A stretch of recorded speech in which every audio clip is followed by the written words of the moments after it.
Olá, bem-vindos a mais um Profiler. Hoje trago-vos uma convidada que tenho imenso interesse em saber como é que gera tantas frentes, porque estamos a falar de uma licenciada em gestão que hoje é empresária, mãe, escritora, montanhista, desportista, tem a sua própria empresa e a verdade é que isto tudo acontece e é conjugado no seu dia-a-dia. Tenho imenso gosto em conversar hoje com a Carlota Ribeiro Ferreira, que é atualmente a CEO da WinWorld. Olá, Carlota, bem-vinda. Obrigada, Sílvia. Obrigada, é um gosto estar aqui. Estava eu a dizer que de facto são imensas frentes que tu conjugas em cada um dos teus dias e ao longo da nossa conversa vamos seguramente perceber como é que tudo isto se articula. Sim. Comecei por dizer que és licenciada em gestão, mas segundo sei tu eras muito boa aluna e de alguma forma foste incentivada também a seguir esta área. Porquê? Olha, eu era boa aluna, o que é que acontecia? Eu gostava de muitas coisas, vou ser franca, portanto gestão foi quase que um processo, chegar à gestão foi um bocadinho uma exclusão de hipóteses. Eu adorava veterinária, acho que não adoraria ser veterinária, agora olhando em retrospectiva, mas basicamente porque montava imenso a cavalo, adorava cavalos e portanto todo aquele ambiente obviamente não me deixou estar longe da possibilidade de ser veterinária. Adorava, achava piada a arquitetura, porque de facto o desenho, a construção, a idealização acima de tudo é algo que mexe imenso comigo. Depois, era muito boa a matemáticas, a veterinária ficou excluído porque química e física não me interessavam e depois direito, que era uma coisa que eu também gostava porque gosto da palavra, gosto de retórica, gosto de argumentação, etc. Mas ficava-me a faltar a matemática e então gestão foi ali um território que eu encontrei que fazia sentido e não tendo muito claro em mim o que é que eu gostaria de fazer, achei que a partir de gestão depois poderia derivar para qualquer área, ou seja, tem essa amplitude boa, tem a base toda de racional, económico ou financeira que me parece importantíssimo para qualquer coisa que nós façamos na vida, mesmo como escritora ou como uma pessoa com uma grande paixão pela escrita. E então, pronto, então fui para a gestão, foi um curso que sobretudo a partir do terceiro ano eu adorei, gostei muito, muito, muito de fazer gestão, sou uma apaixonada de gestão, fui muito boa aluna nas áreas financeiras, nas áreas económicas, tudo isso, mas quando se aproximava o fim do curso, a única coisa que eu sabia é que ir para auditoria, banca, que era exatamente aquilo onde eu efetivamente era boa em termos de disciplinas, não era uma coisa muito atrativa para mim e entretanto aí é que eu não sabia o que é que gostava. Pronto, de maneira que quando apareceu uma vaga para gestor de produto num grupo de mídia, eu pensei, que engraçado, gestor de produto formado em gestão, ir ser um bocadinho o lado racional de negócios criativos, pode ser interessante. E foi de facto mágico. Era isso que eu te ia perguntar, que era, fizeste o teu caminho todo em gestão, acabaste de dizer que durante o curso não planeaste propriamente aquilo que ambicionavas ser e depois acabas por integrar uma função que tem o seu quê de gestão, mas que está muito mais ligada até ao marketing, não é? À gestão de produto. Como é que foi, em primeiro lugar, como é que foi chegar ao mundo das empresas? Então, e vivo a dizer isto, eu tive muita, muita, muita sorte, porque de facto eu fui parar a uma empresa, ao Grupo Empresa, e na altura era um grupo ultra moderno e hoje em dia com grandes marcas e sobretudo trabalhei com líderes absolutamente fascinantes, ou seja, e mesmo aqueles com quem eu não trabalhava diretamente, como o Emílio Rangel ou um Cássio Monteiro, depois trabalhei diretamente, mas eram referenciais absolutamente inspiradores, não é? E portanto eu tive muita sorte desde o Miguel, o Fernando, os meus chefes mais diretos, sempre me deram imensos desafios para a mão, sempre me colocaram projetos com grandiosidade em cima e claro, e de repente, obviamente tu ou estás ou não estás e portanto eu aceitei tudo aquilo de bom grado e levei com tudo aquilo que podia, entreguei-me imenso, mas acima de tudo eu divertia-me muito, eu era gestora de negócios e gestora de produto, de vários produtos do Grupo Empresa. E de facto era tão bom trabalhar com aquela diversidade toda, entender desde a ciência do fotolito, hoje em dia não há fotolitos, mas pronto, e ter de facto o diretor de produção que também era outra pessoa referencial, ou seja, incrível, que me explicava tudo e eu passava horas e ele explicava-me de A a Z todo o processo de produção de uma revista, de um jornal e para mim tudo isso, é só o meu Manel Parreira, mas foi tão bom, eu tive de facto grandes professores nesse grupo, estive na empresa 4 anos e todos os dias eu fui feliz, tinha uma cultura incrível, extraordinária e portanto o que é o desafio aqui? É depois disto, eu depois quis ir estudar, voltar a estudar e fazer o mestrado, mas depois de tu viveres uma experiência num grupo tão energético, tão positivo, com uma cultura tão moderna, tão arrojado do ponto de vista de lançamentos, curiosidade, criatividade, etc. Depois, mais tarde, obviamente, que comecei a sentir diferenças, não é? Na realidade, mas foi muito mágico. Tinha lideranças exemplares, muitas delas estou ainda bastante próxima. O Miguel Ribeiro Silva é uma referência muito importante e eram pessoas altamente obsessivas com a excelência. Eu sou também positivamente obsessiva com a excelência. Hoje em dia tenho que, obviamente, excelência em saúde, ou seja, hoje em dia sou obviamente muito preocupada com o bem-estar e com essa parte toda, mas sim, sem dúvida, não nivelar pelo médio, estar sempre a atuar, sonhar grande ou sonhar pequeno, limitar o mesmo trabalho, portanto, vamos sonhar grande, vamos impactar. Sou muito focada nos impactos sistémicos, nas grandes audiências, inspirar os outros e, portanto, trago muito da empresa dentro de mim. Não há um dia que eu não pense realmente que sorte é que eu tive em ter tido esta escola. Foi mesmo uma... Pronto, portanto, a minha entrada no mundo empresarial foi repleta de desafios, repleta de boas lideranças e numa indústria fascinante. Que eu a verdade adoro. é que muitas vezes essas primeiras experiências depois fazem muita diferença no decorrer do percurso profissional. Porque é aí, nessa primeira experiência, que nós agarramos a base, não é? Eu acho que é nessa primeira experiência que tu agarras a base. Também, obviamente, eu acho que as pessoas não têm que ter medo de se sentir e, se houver insatisfação, obviamente procurar novos caminhos e dar uma maneira de ir fazendo o course correction mas, de facto, eu levei com uma primeira experiência absolutamente extraordinária e, portanto, aí sou muito grata. Dei muito de mim, sem dúvida, mas foi muito recompensador. Cresci muito, aprendi muito. E, sobretudo, manteve-me sempre nesta indústria que eu efetivamente sou apaixonada. Olha, do Grupo Empresa foste para, atualmente, Altice, na altura ainda Sim. Portugal Telecom. Como é que foi esta oportunidade? E, em termos funcionais, o que é que tu foste fazer nessa altura? Então, do Grupo Empresa, eu fui para os Estados Unidos, fui para Harvard durante um ano e pouco, a estudar, fazer mais um desenvolvimento nas áreas de gestão e de general management, portanto foi uma época absolutamente extraordinária.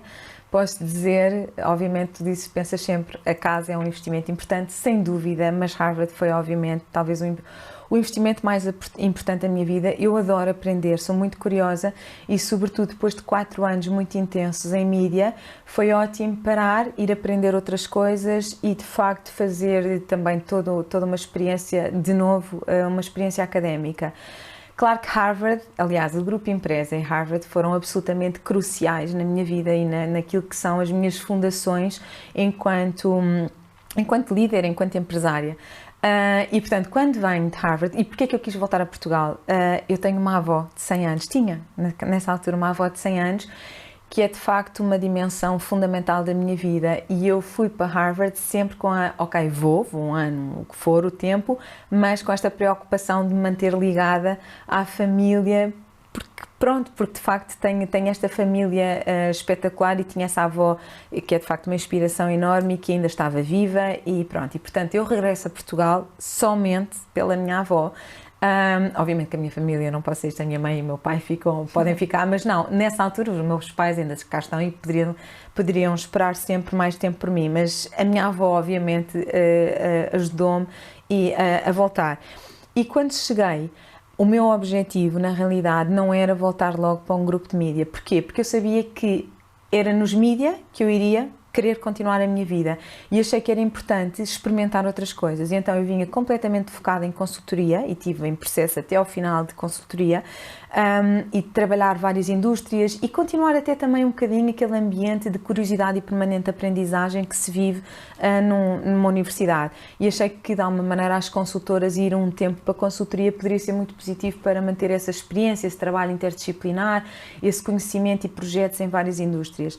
Acontece que, na altura, o presidente da chamada Lusomundo Mídia, que era na realidade o nome da parte toda de mídia e que agregava o Diário Notícias, a TSF, o 24 Horas, o Jornal Notícias, etc., disse assim: pois é, Carlota, mas eu tenho aqui um desafio para a direção de marketing e novos negócios e há uma coisa que, na realidade, eu sinto que você tem, que você adora pensar, adora refletir, adora visão, estratégia, etc., mas você adora fazer acontecer e na consultoria você não faz acontecer.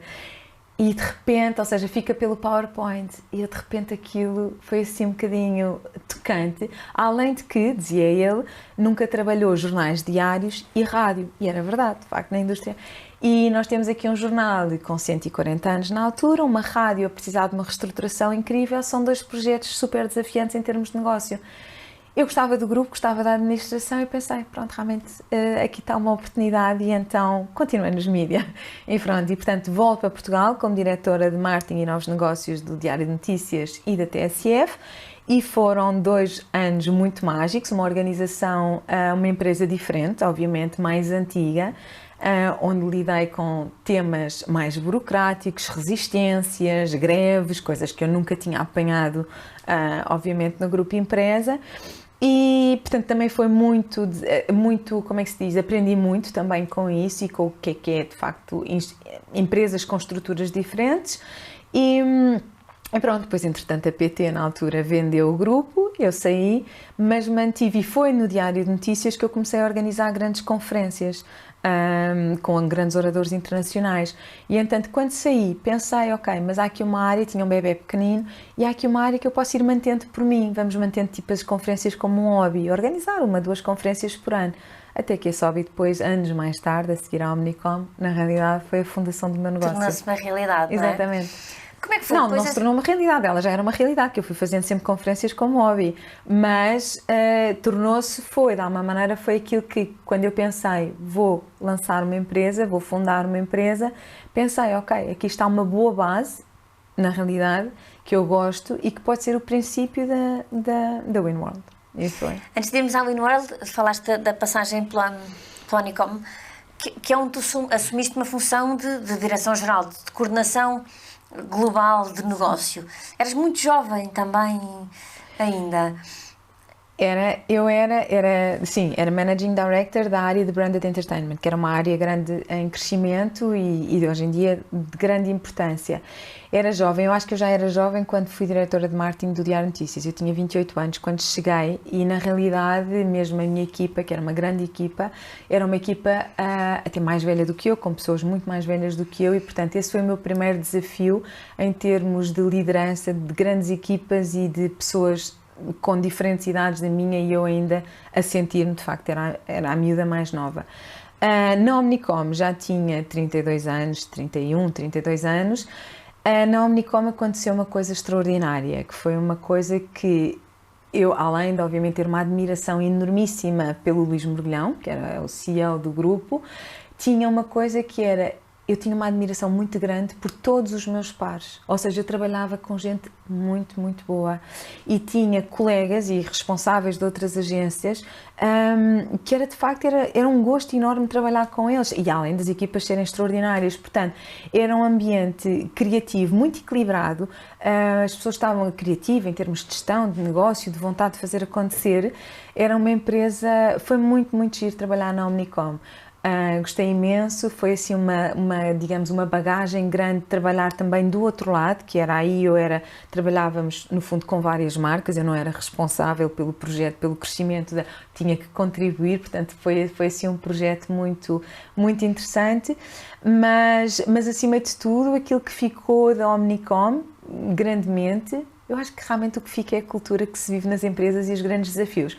Mas o que ficou foi essa cultura de pares extraordinárias que eu tive. Eu gostei muito de toda a gente com quem trabalhei na Omnicom. Foi muito mágico.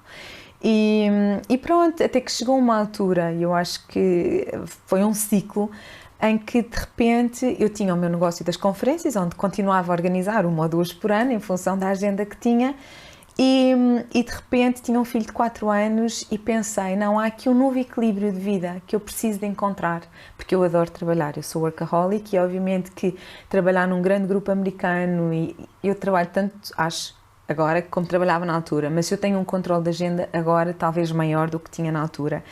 E na realidade pensei que fazia sentido, estava com a energia certa, estava com a idade certa para começar a empreender e a montar um projeto, porque para qualquer lado que eu eventualmente, se procurasse uma alternativa, enviasse o currículo, eu ia ter o mesmo registro de intensidade e de desafio entre balancear as duas áreas da vida, e eu adoro ser mãe, e pronto, e entretanto achei que estava na altura de, lançar um projeto próprio. Mas até então, ao longo do teu percurso profissional, tu tinhas ponderado para ti que provavelmente a tua carreira passaria por teres o teu próprio negócio?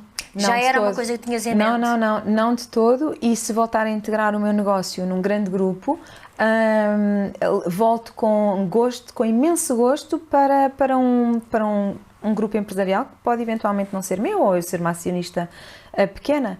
Não tenho o ser empresário nessa altura foi, acho que a grande decisão foi efetivamente criar uma vida e carreira, e eu fiz um Life and Business Plan nesse processo, em que de alguma maneira me permitisse fazer uma compatibilização melhor com a minha vida de mãe, que eu também adorava, não era? Pronto, e sobretudo eu queria estar presente em momentos críticos da vida dos meus filhos, e isso obviamente como empresária, agora eles são grandes, um tem 20 anos, o outro tem 10, portanto agora na realidade essa preocupação, aquilo que me levou, e também hoje em dia, diga-se, eu acho que hoje em dia as próprias culturas e as novas formas de trabalhar e estes modelos híbridos mudaram muito, mas aquilo que me levou na altura, porque eu de facto eu adorava o que fazia na Omnicom, mas o que me levou na altura a pensar e a ponderar efetivamente foi de facto isso, foi ter uma vida numa indústria que eu adoro, se calhar não tantos projetos ao mesmo tempo, naquela altura, depois rapidamente os projetos aconteceram todos ao mesmo tempo, mas foi um bocadinho isso, foi ter essa sensação de melhor controle da minha vida nas várias dimensões. E a verdade é que em 2008, 4 de dezembro de 2008, que eu fui ver a data, acabas por materializar a tua WinWorld. Conta-nos um bocadinho o que é este projeto, porque é que tu te revês tanto neste projeto? Então, quando eu tomei essa decisão, que de facto tinha que fazer aqui uma evolução, obviamente que fiz um Life and Business Plan, muita coisa na minha vida começa com um PowerPoint, e a partir do momento em que está ali materializado, o que é facto é que ele começa a ganhar vida. E então fiz um Life and Business Plan, onde basicamente pensei o que era o meu sonho de vida. Eu tinha esta preocupação, não era? Tinha um filho pequenino, ainda queria ter mais filhos, e portanto tinha que ser qualquer coisa onde eu trabalhasse numa área que eu gostasse, onde fizesse o que gostasse, porque isso para mim era imperativo, e obviamente onde pudesse ter essa liberdade maior, até para fazer outras coisas, dar aulas, que é uma coisa que eu também gosto imenso, escrever, comunicar, investigar, ir a conferências, etc. Portanto, isso basicamente fiz um Life and Business Plan, e a ideia da WinWorld surge quase que muito naturalmente. Esse Life and Business Plan tinha 3 capítulos: o meu sonho de vida, as minhas inspirações, ou seja, aquilo que me tocava, aquilo que me emocionava, desde os meus professores de Harvard, aos livros, às biografias, às histórias de vidas de pessoas, à mídia, à produção de mídia, ou seja, eu mapeei tudo, tenho um slide onde eu vejo tudo aquilo que de facto me inspira e que ainda hoje em dia é completamente atual. E depois, e depois tinha um 3º capítulo onde basicamente fazia uma revisão do que era o meu background, até para ter noção e ter confiança que efetivamente o percurso que eu já tinha tido até à data me podia dar ferramentas, conhecimento e confiança que podia experimentar um novo passo, não era? Experimentar e vingar num novo percurso. E entretanto, quando comecei a juntar aquelas peças, aquilo que mexia comigo, aquilo que eu gostava de ter na vida, essa vontade de criar um emprego, uma empresa em que me permitisse fazer isto, que era por um lado ser empresária, por outro lado organizar coisas que eu gosto, lançar negócios, por outro lado ter tempo para dar aulas, por outro lado ter tempo para escrever, por outro lado ter tempo obviamente para ser mãe. E de repente a WinWorld surge muito naturalmente, quase como uma extensão corporativa de mim. Tinha que ser uma empresa que inspirasse líderes e organizações para o futuro. Havia uma coisa que eu, entretanto, já tinha como um certo património meu, Carlota, sem ser agregada ao Diário de Notícias ou à empresa, que era ou à Omnicom, que era de facto a lógica das conferências. Eu, de alguma maneira, nessa altura já era conhecida como a Carlota das grandes conferências, a Carlota dos oradores internacionais. As pessoas, de alguma maneira, às vezes falavam de mim assim, e portanto, por que não? E se eu gostava tanto de desenvolvimento de lideranças e desenvolvimento de negócios e da indústria de mídia, começar um negócio que efetivamente trouxesse a dinâmica dos mídia, a dinâmica boa dos mídia, para áreas de desenvolvimento de liderança e de desenvolvimento de negócios. E assim surge a WinWorld, com esta missão muito clara: inspirar o futuro, inspirar líderes e negócios para o futuro. O que cabe aqui? Cabe o mundo. não é? Portanto, a minha vida, basicamente, é dedicada a estudar, eu adoro estudar, portanto, estou sempre a ler, sempre a estudar, desde tendências a setores, a histórias de liderança, estratégias das empresas, coisas bem-sucedidas, etc. Depois organizamos esse conhecimento e transformamos em experiências e conteúdos de impacto. Portanto, trabalhamos claramente para líderes e organizações, em que, obviamente, depois os projetos têm alcance e impactos que vão além disso, até porque cada pessoa que assista a uma conferência nossa ou que assista a um documentário nosso, obviamente depois ela própria tem o seu círculo de influência, não é? Portanto, além das milhares de pessoas que tocamos com os projetos diretamente, depois se essas milhares de pessoas tocarem ou influenciarem ou inspirarem as suas redes, de repente há uma propagação sistémica que eu acho que é muito positiva. Houve uma coisa que eu aprendi em Harvard que foi, nós tínhamos uma agenda de conferências e de workshops e seminários tão grande que eu claramente comecei a perceber, até acho que foi lá que eu comecei a perceber isso e depois daí a ideia também de consolidar essa estratégia no DN, mas que foi, pessoas inspiram pessoas e bons casos inspiram bons casos e realmente tu podes criar aqui um ciclo virtuoso de formação e inspiração positivo. E eu acho que isso é muito mágico e é muito bom quando de repente as pessoas dizem, olha, realmente, sejam conferências mais técnicas de transição energética, áreas clínicas, o que for, a conferências mais inspiracionais ou projetos como Leaders in Action, em que na realidade estamos a lidar com vidas e carreiras de pessoas. E o que é que eu tiro da história de McNamara? O que é que eu tiro, o que é que eu bebo da história do Jack Welch ou da Mini Freudenthal? E há aqui toda um envolvimento e uma relação com histórias boas e positivas que se podem criar. Portanto, a Winworld é isso e nasce com isso. Claro que quando nós nascemos e decorrente desse Life and Business Plan, o que surge é o propósito e a missão. Depois a forma que as coisas vão ganhando, depois obviamente há um pragmatismo, ok, mas eu já faço conferências individualmente portanto, então vamos começar por aí, pronto. E depois o resto foi crescendo. Eu li numa entrevista tua que tu falavas muito, que o foco era de facto a investigação e a organização do conhecimento, que foi isso que tu acabaste de dizer, não é? O facto de estudares muito e depois sistematizares e organizares tudo para depois dares palco a essa aprendizagem. E referias-te à importância da empatia dentro das organizações. E a minha pergunta é, como é que tu tens visto, tu que trabalhas constantemente com outras organizações, sim, a evolução da noção da importância dessa mesma empatia? Então, a empatia e o que é que eu tenho sentido de evolução nas organizações? Primeiro que tudo, há uma consciência muito maior, que eu acho que antigamente não havia.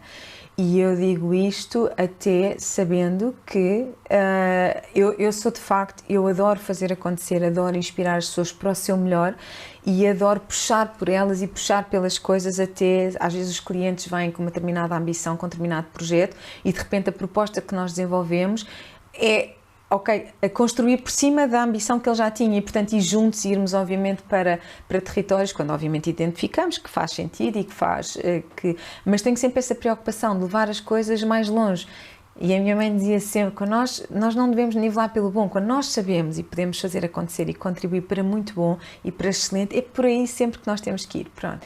E, portanto, eu descanso pouco quando às vezes vejo as pessoas relaxadas ou encostadas ou então vamos fazer só isto. Não, só isto comigo não dá. Pronto, isto para dizer o quê? Que eu própria, enquanto competências de empatia, é uma coisa que eu trabalho diariamente, porque dado que sou ambiciosa e que tenho esta obsessão pelo perfeccionismo e pela excelência, obviamente isso às vezes não é muito compatível com a empatia, no sentido em que às vezes as pessoas interpretam a empatia como um ser permanentemente simpático, fofo, pronto. E eu acho que isso é todo um entendimento, ou seja, a empatia pode ser empatia com assertividade, com objetivos em cima da mesa. Isso é uma arte, pronto. Agora, porque às vezes as pessoas também que são... que é ótimo, que é muito simpático, eu procuro obviamente ter todos os dias e ter sempre um sorriso na cara e estar com essa inspiração boa e essa vibe boa, mas às vezes as pessoas confundem um bocadinho a empatia com pouca exigência. Eu acho que isso é preciso ter cuidado, porque é uma linha que não tem que ser assim. Empatia é acima de tudo um respeito e uma admiração mútua. Pronto, e é acreditarmos que estamos com o outro e estamos em diálogo franco e honesto e a construir um com o outro. Isso para mim é a beleza da empatia, essa vontade de fazer junto. Pronto. Agora, acho que de facto vejo que há uma consciência cada vez maior da empatia e acho que as pessoas, obviamente, estão cada vez mais preocupadas e mais cuidadas na relação positiva. Isso eu acho ótimo, porque acho que também aqueles chefes, aqueles comandantes antigamente com aquelas durezas, também não é por aí. Pronto, mas é preciso, é assim um certo equilíbrio. Esse balanço, não é? É preciso esse balanço, porque o ser empatia não quer dizer ser fofinho e de repente também relaxar em áreas que nós sabemos que podemos fazer melhor ou dar mais, pronto. E portanto, empatia, simpatia, mas sim, acho que obviamente o foco da empatia, a consciência da empatia, nessa lógica de reconhecimento do outro, admiração, e essa vontade de construir em conjunto e quase que de dar a mão para fazer maior e melhor, isso para mim é mágico, é espetacular e eu acho que eu sinto as pessoas mais conscientes e mais, os grandes líderes acima de tudo, mais conscientes e mais preocupados com esse bem-estar. Porque obviamente se uma pessoa não for empática não gera bem-estar, não é? Pronto, e se as equipas não estão bem, também não se entregam como deviam. Mas é todo, eu acho que é um exercício diário, é uma consciência diária, acho que é, e é uma coisa que se tem que ir trabalhando com cada um também, sim. Tu, ao longo da nossa conversa, tens vindo a referir imensas vezes a palavra de positivismo, porque tu acreditas muito neste binómio também da liderança e da alegria. Acredito e hoje em dia é ótimo porque de facto as pessoas com quem eu gosto de me rodear, mulheres e homens líderes, gosto que haja esta ambição, esta vontade de fazer maior, de sonhar grande, como diz o Jorge Paulo Lemann. Por acaso não trouxe o Sonho Grande, que também é um outro livro que eu adoro, mas de alguma maneira isso é possível fazer com alegria e com essa capacidade de espalhar e de inspirar magia, não é? Porque se não for assim, nós também depois não conseguimos impactar os outros. E eu acho que é bom estar com um sorriso na cara. Às vezes, quando as pessoas estão muito resingonas ou resistentes, claro que há desafios, há dificuldades todos os dias, mas eu acho que as pessoas têm que, à medida que também eu acho que a idade é boa com isso, mas à medida que vão avançando, libertar de tudo isso. Eu sempre fui muito otimista e muito positiva, mas eu também tenho uma mãe, uma avó e uma família que são, não é? Mas, portanto, sempre aprendi isso. E a minha mãe vê sempre o copo meio cheio. A minha mãe é assim, uma mulher super brava, super trabalhadora e ela vê sempre o copo meio cheio e eu também vejo sempre o copo meio cheio. Ainda agora, quando fiz esta distensão no gêmeo, só pensei, ok, mas está ótimo, isto 1 mês e meio está recuperado, isto até me obriga a acalmar um bocadinho, leio, devoro mais livros, pronto, ganho espaço na agenda para fazer outras coisas, também adoro. E pronto, e sou incapaz de olhar, pronto, claro que é chato, mas tudo bem, no meio disto tudo, é ótimo ter sido só isto. Claro. E estava a falar do teu tema do gêmeo e eu aproveito para introduzir o tema do montanhismo e do desporto na tua vida, porque no meio disto tudo, para ti é fundamental, de facto, essa prática, esse estar, esse fazer. Como é que tu pões isto tudo a interagir? E o que é que de facto o desporto te permite a ti no teu dia-a-dia de empresária? O que é que te acrescenta também? Sim. Então, como é que eu encaixo estas coisas todas na vida? Eu sou muito disciplinada, muito focada e muito preocupada em estar presente. Ou seja, se estou aqui contigo, estás a ver? Não estou a pensar noutras coisas. A mesma coisa faço em cada uma das reuniões. Eu desligo da anterior, mas num ápice e foco no tema, ou nas reuniões, ou nos projetos, ou no que for. Ou seja, e portanto, salto de transição energética para saúde e para lideranças colaborativas, psicologia positiva ou diversidade e inclusão, muito rapidamente. Ou seja, de facto, depois há uma coisa que eu acho que também me ajuda, que é, de facto, conseguir lidar com estas várias frentes, além do foco, da atenção e da presença, é o tema da preparação e do planeamento. Ou seja, eu acredito muito preparação, planeamento.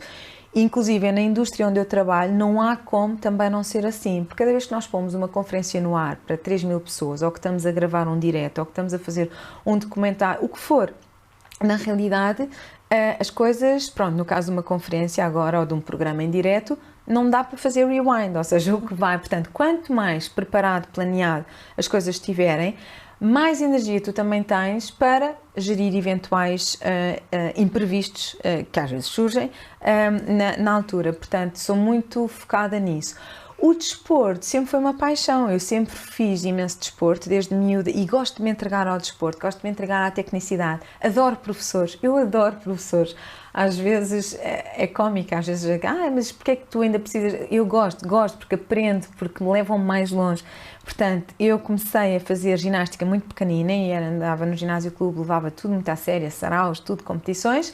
Depois, aos 13 anos, 12, 13 anos, comecei a entrar em concursos hípicos, adorava, uma paixão doida pelos cavalos, aí tive que fazer uma opção que é, não é possível estar a competir em ginástica e competir em concursos hípicos, portanto, mantive ginástica noutra lógica para conseguir, de alguma maneira, focar na competição hípica. Depois, a seguir, fui para a faculdade, achei que, de facto, era difícil compatibilizar, larguei a competição, continuei a montar e a fazer ginástica, mas sempre numa lógica não competitiva. Até que depois, anos mais tarde, de facto, volto, aos 38 anos, já era mãe até 2 vezes, e voltei a sentir esse chamamento, não, mas eu estou a precisar outra vez de um desporto de competição. Porquê é que eu gosto de um desporto de competição? E antes de chegar às montanhas, porque na realidade me obriga a uma certa disciplina, obriga-me a aprender técnicas novas, obriga-me a descobrir novas potencialidades em mim. Eu acho que a aventura e o desporto, e falo muito isto com um amigo brasileiro, o Rodrigo, e temos muito essa mesma opinião, que é expande-nos, ou seja, expande-nos fisicamente, naturalmente, mas também mentalmente. É um espaço que abre, é novo conhecimento, é nova prática, é nova performance, são novos resultados. E eu faço isto muito, eu adoro o processo. Ou seja, eu faço isto muito quase que de mim para mim. Não é, claro que acho piada à competição com os outros também, mas na realidade, independentemente dos outros, eu se me vir a superar objetivos, está ótimo. E eu gosto francamente do processo, há bocado estávamos a falar disso, é realmente um caminho que gosto de fazer. As montanhas surge, é um processo que já vai em 10 anos, 12 anos, mas que basicamente, quando o meu filho, 10 anos aliás, quando o meu filho Sebastião nasceu, eu a seguir tive uma doença autoimune, que de alguma maneira tive que começar a caminhar mais e a fazer um bocadinho menos impacto e a fazer mais caminhadas. E houve um ano em que eu tinha que caminhar todos os dias na praia, todos os dias. E de facto, às tantas, comecei a ganhar tanto gosto pelas caminhadas e pela prática dos trekkings, comecei a ir para a serra, comecei a fazer serras todos os fins de semana, comecei a ir com os miúdos, era uma coisa gira também para fazer com eles pequeninos iam numa mochila, tenho uma mochila em que os punha atrás, até aos 4 anos faziam 5 e 8 km comigo, depois iam para o chão e começavam a fazer na mesma os 5, 8 km comigo, mas sempre fui muito virada para os outdoors. É claro que depois às tantas voltei a correr, voltei a fazer todos os desportos que podia, mas as montanhas, ainda que à escala de Portugal, sempre ficaram muito presentes. É um gosto, a ligação à natureza, o esforço físico, as 5, 6 horas a andar, os quilómetros, o chegar a casa depois e que ótima manhã, ou que ótimo dia. Depois, entretanto, em 2017 fui ao Japão e o Mount Fuji foi assim uma experiência também muito especial, mas depois, quando conheci melhor o João Vieira de Almeida, que é assim uma pessoa que eu admiro imenso, e estávamos numa conferência juntos e de repente ele, tens que vir ao Kilimanjaro, e eu, não digas isso 2 vezes que eu vou, e pronto, e então assim foi, e de repente a coisa ganhou outra seriedade, e eu, ok, há um objetivo, há um grupo, há uma coisa muito boa nas montanhas, a comparar com o ski aquático ou com outros desportos em que fiz numa lógica mais individual, como os cavalos, que é na realidade somos um grupo, ou seja, vão todos, ou seja, claro, pronto, há pessoas que depois não conseguem chegar, mas indiferentemente disso, todo um processo e há todo um sonho que é conjunto. E isso é espetacular. Os treinos são conjuntos, os dias que passamos a dormir na montanha são juntos e eu valorizo imenso isso hoje. Ou seja, não há só a parte do desafio físico, que é mágico, a ligação com a natureza que nos reconecta, os tempos de silêncio que nos ligam connosco próprio também, mas há esse desafio em conjunto que é maravilhoso e pronto, e o grupo que nós temos é muito mágico, ao ponto de obviamente de repente irmos fazer meias maratonas, mas de repente há todo um espírito de grupo que é superior a nós todos. Eu acho que isso é para mim aquilo que me encanta, além de obviamente ser uma atividade incrível. E pronto. E ser mais um objetivo atingido também. E ser mais um objetivo. E há outra coisa também, que é, quando chegas, pronto, a esta idade, começas a pensar também em desportos, e embora eu ainda continue a fazer esqui aquático e essas coisas todas, e a correr, e gosto, mas coisas que possam ter alguma longevidade, que possam continuar. E então, pronto, claro que hoje em dia eu vejo imensas histórias de alpinistas que aos 80 ainda estão a fazer só Kilimanjaro ou a outras montanhas até maiores no Nepal ou no que for, não é? Portanto, é uma atividade que, se tu te cuidares e se tu continuares em atividade, que pode ir contigo durante muito tempo. E eu acho que isso é bom continuar a ter objetivos, e tem sido muito, muito gratificante também. Olha, e no seguimento disso que tu dizias, da prática, da tentativa de te reconectar contigo própria, o que é a escrita na tua vida? Então, a escrita é uma coisa que eu sempre adorei fazer. Acho que obviamente está muito... Mas não tinha noção o quanto era importante para mim. E na pandemia foi uma coisa que surgiu, escrevia, de vez em quando escrevia uns artigos de opinião relacionados, escrevo obviamente propostas, faço textos para clientes, trabalho com os oradores e com as matérias que levamos a palco, e gosto muito de escrevê-las e de retratá-las, e sempre numa lógica positiva, inspiradora, construtiva, que ensine e que leve as pessoas de alguma maneira a atuarem. Eu gosto de um actionable knowledge, no sentido de deixar o conhecimento acionável para as pessoas. E obviamente que a escrita é uma ferramenta fundamental para isso. A escrita ganha um novo impulso na pandemia, onde na realidade eu estava numa indústria que fechou, não é? Na realidade, ganhei tempo, por um lado, para reestruturar a empresa e relançá-la na área toda digital, acelerar todo esse desenvolvimento. Foi muito bom, já tínhamos alguns projetos nessa área, mas obviamente que ganhei um certo tempo de agenda que eu não podia desperdiçar. E pronto, e tive mais tempo e consegui começar a fazer crónicas e artigos de opinião com alguma regularidade, e a ter imenso feedback bastante positivo. E tinha pessoas que me diziam: tu não podes nunca deixar de escrever, podes fazer tudo o que tu quiseres, mas não podes nunca deixar de escrever.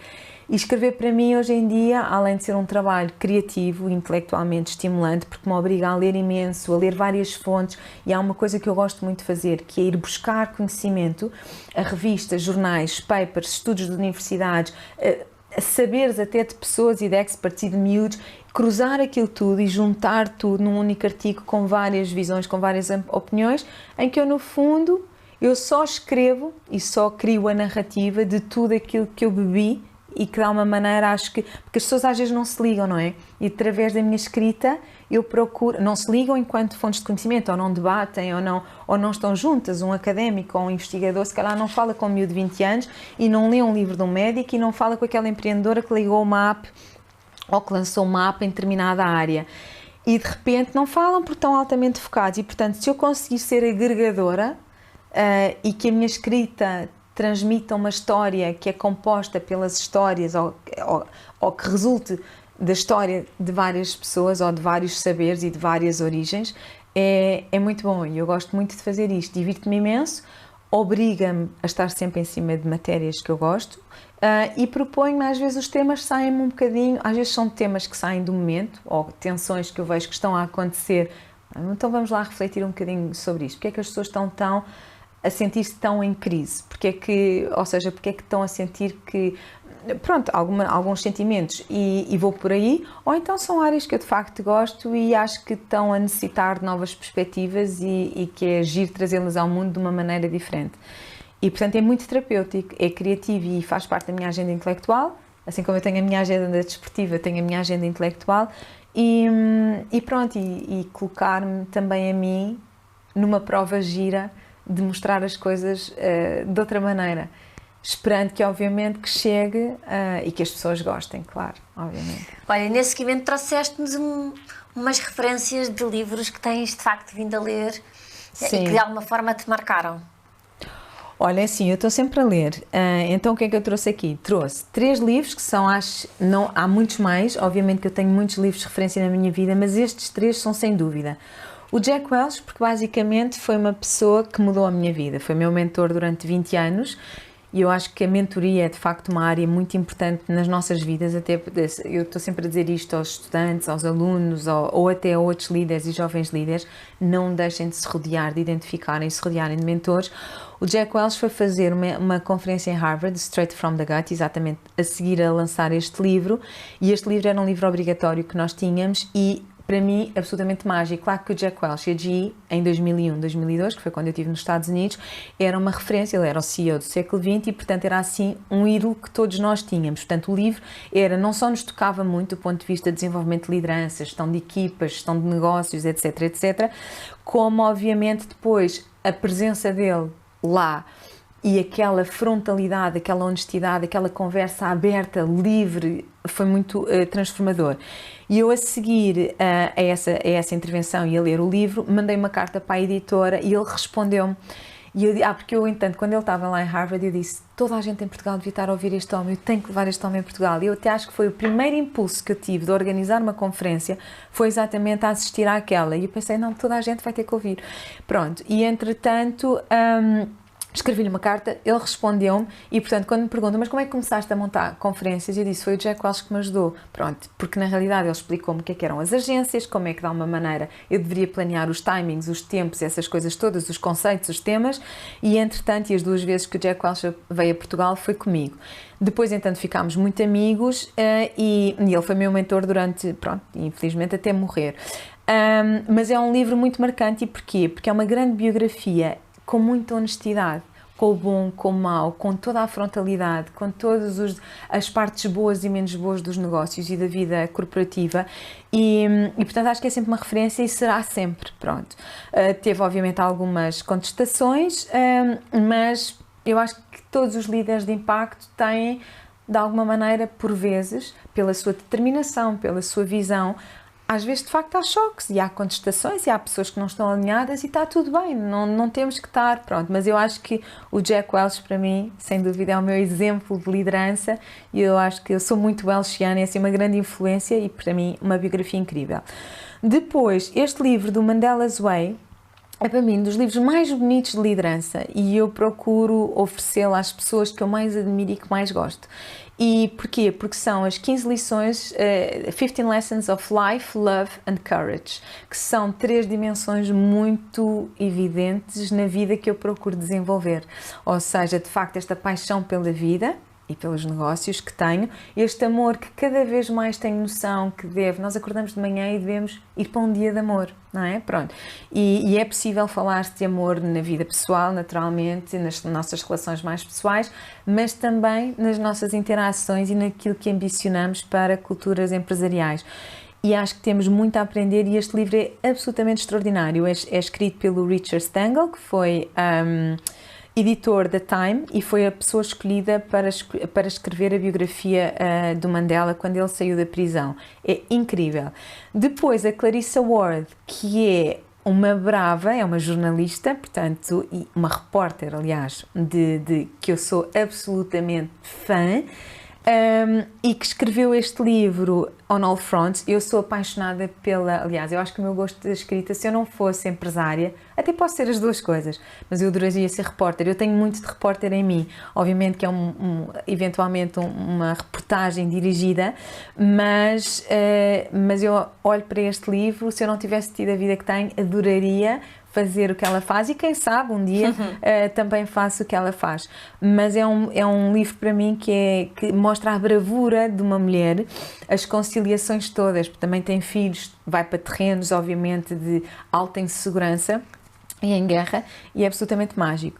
E pronto, e depois trouxe o que estou a ler agora, que é As Gotas no Charco, da Mafalda Ribeiro, que me entregou na Happy Conference na última, e que é um livro absolutamente mágico, é um tratado ao positivismo e ao amor. É incrível este livro da Mafalda, é um livro que se lê, é um conjunto de crónicas que se lê muito fluidamente e é de uma beleza absolutamente esmagadora e eu acho que nós estamos a precisar de ler Mafalda Ribeiro. Estamos a precisar de ler Mafalda Ribeiro, estamos a precisar de ler The Book of Joy, que foi um livro que eu li antes do da Mafalda, ou 2 ou 3 antes do da Mafalda, mas, ou seja, tudo o que sejam conversas de pessoas boas, positivas, focadas no amor e no impacto. A Mafalda, inclusive, sabe muito bem o papel dela e tem muito definido o papel dela e porque é que está cá e o que é que faz.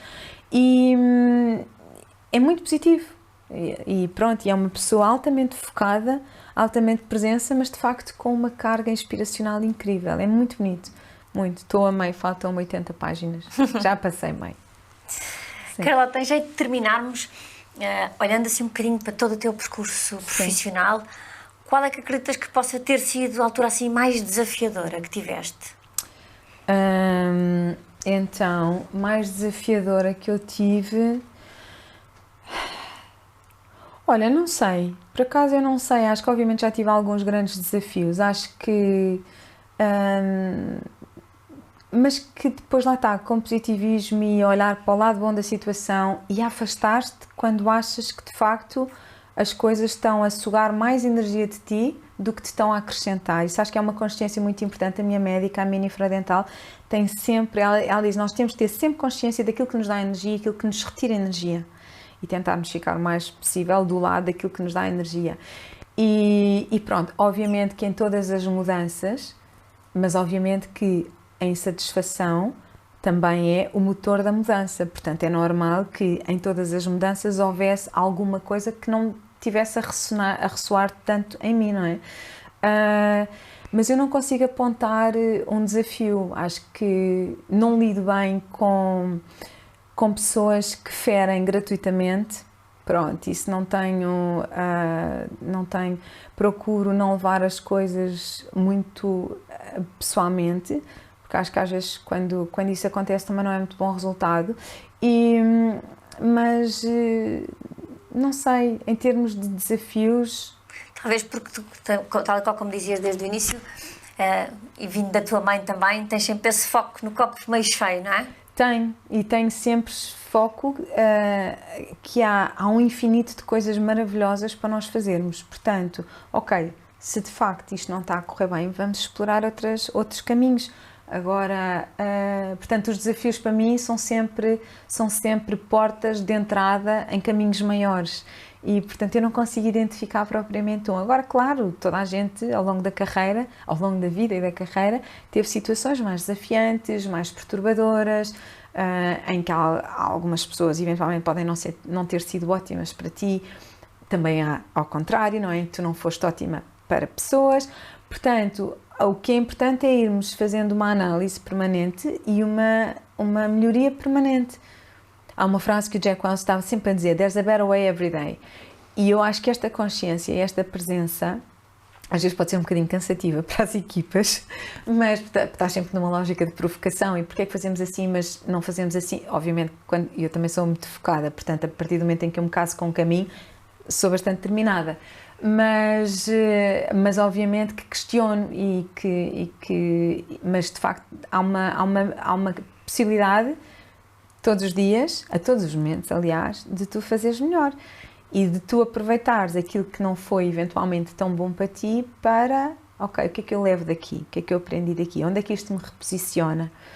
Eu não consigo identificar propriamente um momento, mas houve muitos, houve choros, há muitos choros, aliás. Eu emociono-me mais até com aquilo que é bonito, eu fico fascinada e comovida com aquilo que é bonito, mas claro que sim, claro que já houve e às vezes também estás fisicamente mais cansada, estás mais suscetível, por isso é que o desporto também é muito importante. Há bocado perguntava a importância do desporto. Eu acho que o desporto equilibra-te quimicamente, fisicamente e mentalmente, não é? Pronto, eu acho que isso é muito importante, essa consciência de ti é fundamental para tu ires navegando nestes caminhos, em que a única coisa que tu sabes não sabes o amanhã, mas sabes que podes construir o amanhã, ou contribuir seriamente para a construção do amanhã. Isto tu sabes, e se houver essa perspectiva, é ótimo. Isso por si só é um desafio gigante, não é? É, mas ao mesmo tempo é um mundo de possibilidades, não é? Há outro livro, eu vou lembrar do livro, que eu acho que os miúdos todos com 15 anos deviam ler, que se chama The Art of Possibilities, do Ben Zander e da Rosamund Zander, que é um maestro que trouxe à Casa da Música em 2010 e lá está, é outro tratado, é quase como o da Mafalda, é outro tratado ao positivismo. É a diferença entre sair de casa a sorrir ou sair de casa a rabejar com os miúdos e já empurrar todos a correr para dentro do carro. Eu não estou a dizer que eu às vezes não os empurro para dentro do carro, tá bem? Mas pronto, mas o ter a consciência e procurar sair a sorrir é fantástico. E acho que mas é uma escolha todos os dias que se faz. E eu acho que isso está nas nossas mãos. Pronto, e eu procuro muito que as pessoas abracem a vida assim. Porque claro que há desafios e claro que é obviamente, um dos livros, também 2 ou 3 antes deste que eu li, foi Os Anos de Chumbo, eu gosto imenso do Chico Buarque, gosto imenso de Chico Buarque e da escrita dele, mas é um livro duro, que retrata ali uma realidade brasileira, mas obviamente também extensível a outras zonas do mundo. E se me perguntas, gostas de ler este tipo de coisas, foi um livro pesado de ler, até demorei um bocadinho e ia intercalando com alguns livros, mas eu acho fundamental, porque nós não nos podemos... O mundo não é cor-de-rosa, não é? Mas nós podemos fazer por torná-lo melhor, não é? Portanto, há uma série de desafios e eu gosto de desafios. Carlota, obrigada uma vez mais pela tua disponibilidade e obrigada exatamente por essa mensagem que acabas de deixar agora, que quer seja na nossa vida pessoal, quer seja dentro das nossas realizações, mesmo a liderança positiva, com alegria, empática e com amor, é verdadeiramente possível. É. Obrigada. Obrigada, eu.